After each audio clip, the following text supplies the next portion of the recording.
Nous avons appris à travers les réseaux sociaux, les médias, le crime crapuleux de 2 agents de police au nord du pays. 2 agents ont tué une dame et après les enquêtes, il s'avérait qu'il s'agissait de 2 policiers. Ils ont tué la dame, selon ce que nous avons lu, parce qu'ils planifiaient à déserter l'armée.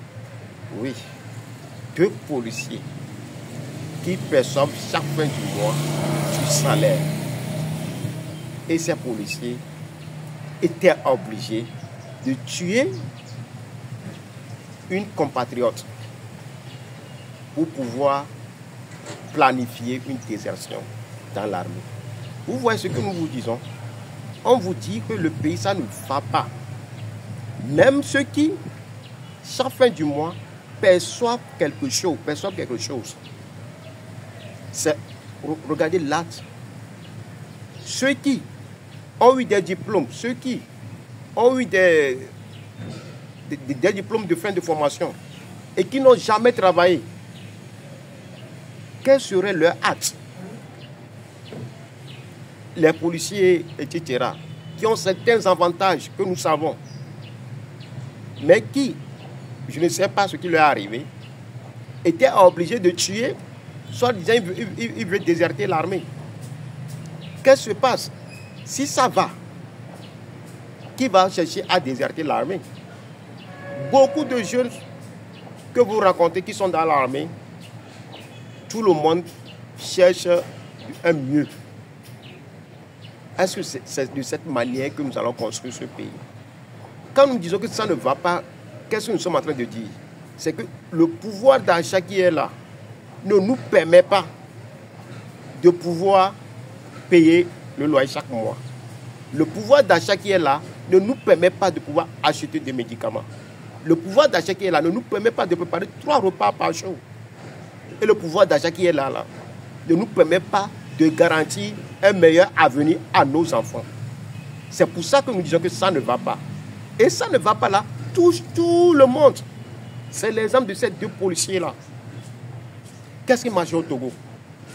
Vous pensez que c'est nous qui parlons? Nous avons simplement le courage. Ou bien nous avons choisi de parler. Mais la plupart des Togolais qui brûlent en eux, dont ça ne va pas, ceux qui dorment le ventre vide sont trop nombreux. Si on ne fait rien, si on n'arrive pas à avoir un sursaut patriotique pour comprendre que on ne peut rien avec cette fameuse constitution, avec ce régime de honte. Comment on peut penser construire un régime, une constitution pour le fantasme, pour faire plaire à un seul homme?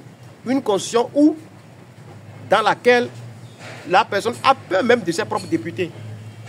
Une constitution où la personne qui n'est même pas élue peut renvoyer ceux qui sont élus. On va aller où avec ça?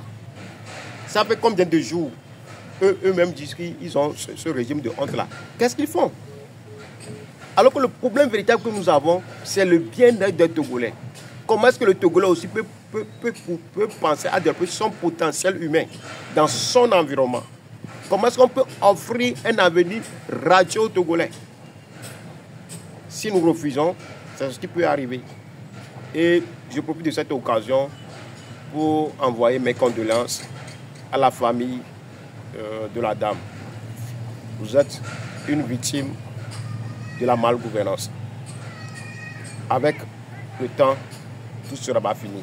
Et nous avons besoin de chacun de vous pour que nous puissions lever nos voix pour dire ça suffit maintenant. Nous voulons tous une vie décente au Togo. Merci.